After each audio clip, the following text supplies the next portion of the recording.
Hi guys, welcome back to another video. In this one I'll be preparing some Jamaican Escovitch fish. Right here I have some kingfish steak.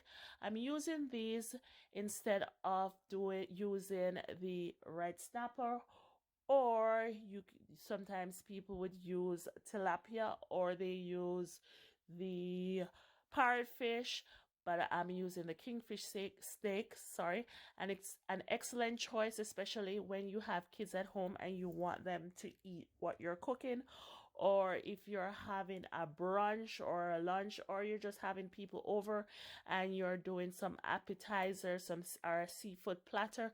This is kind of an excellent choice because it has less bone and it's very easy to prepare. So all I'm gonna be showing you with one piece of the fish how I would do if I had a catering, or I had a brunch and I wanted to do fish that way, or when you have kids at home. Basically all you have to do is cut down the fish into the center, take out the bone that's right in the middle, and then you cut it up in however big or small pieces that you want. I did, however, clean up my fish, give it a second clean scale. It doesn't come with any, well, this one didn't have any scale on it, but I still, scraped away on the sides, washed it in a vinegar and lemon juice. And for these two pieces, basically I'm just going to cut them in half and just season them right there. So before, in the previous clip at the beginning of the video, you saw me where I was patting dry the fish. I want to get rid of all any excess moisture, any water. I want the seasoning, the powder seasoning, to stick to the fish after I'm done with it. And also I don't want when I put the fish into the hot oil, I don't want any driplets of water popping into that hot oil and then pop out on anybody that might be around. So I'm just using the basic seasoning for this. I'm using two fish seasoning, that Maggi one right there, and the other bottle was just an Easy Spice fish seasoning, this Jamaican Easy Spice brand. I'm using some black pepper, like the look that the black pepper gives to it. Sprinkle some, but not a lot. After it's fried, those little droplets, little of black dots on the fried fish, adds to the aesthetics of it when it's done. And some powdered garlic.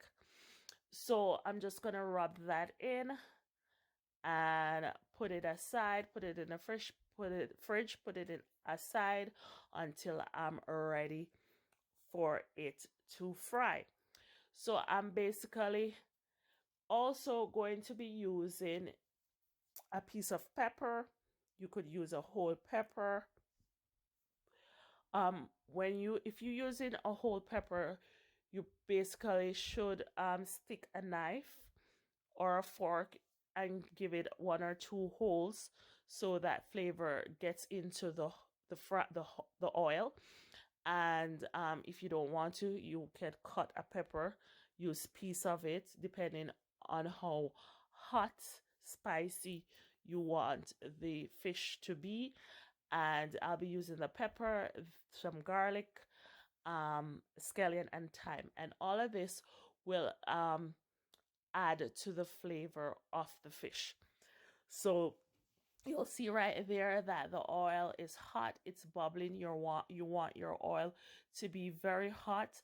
You take your time and place your fish into the hot oil, and you just add as much as your pan can fit, but just give each piece some breathing room. So that is what the amount of fish that I have. It fit it in the frying pan that I was using, so that was good.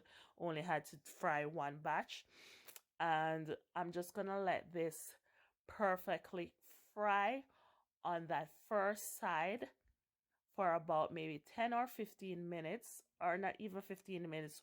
when it's ready, you will know, because once you gently try to turn it over, if it doesn't stick, then you know it's ready. So as you can see right there, it didn't stick, it didn't hold onto. I moved it good.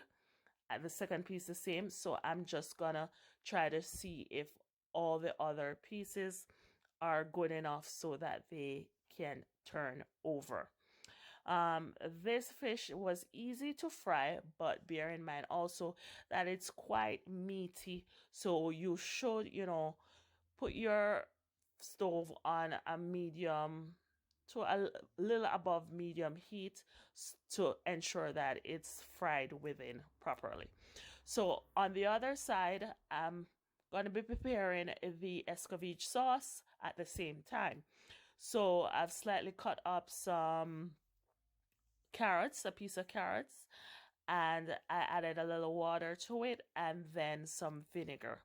So right there, I showed you some honey, and this honey will balance that vinegar taste with the pepper that I'll also be adding to this Escovitch sauce. So you want the carrots to be slightly blanched. You don't want to overcook your carrots. Well, I don't want to overcook my carrots because I want them to have that crunch. A lot also the onions to have that crunch when you're biting into them. You don't want it to be cooked, or you don't want to overcook the carrots nor your onions. So you can see right now that they're perfectly brown on both sides. So I've taken them out, let them drain. And a key to your Escovitch sauce, what I like to do is just take a tablespoon or two of the oil that fried the fish and add it to your Escovitch sauce right there. So this is my pepper. My pepper was a bit colorful. My pepper was very colorful, and you're just gonna add that to it too. And then the onions, you can see I added like some onions, and I like to cut them in circles and just spin that around. Again, you don't want to cook nor overcook these. When you're done, you're just gonna just pour it slowly over and let all pieces of your fish or your whole fish get some of that sauce and all of that mixture. And that's how you basically prepare Escovitch fish. So again, your pepper, especially your pepper, the amount that you put in, it's dependent on you. It's a personal choice whether you like it hot or not. If kids are gonna be having this dish also, you wanna either do 2 batches of this sauce, one with the pepper and one without. Maybe one without even the onions or that kind of stuff. Again, it's a personal choice. It's what your household likes or doesn't like. And then you basically just add. One thing some people do, which I forgot to do, I normally do, if you had like pimento seeds when you're boiling your vinegar with your water and that kind of stuff, you also add little grainlets of the pimento seed, and that also adds to the taste of your Escovitch sauce. Please like, share, and subscribe, and see you in my next one.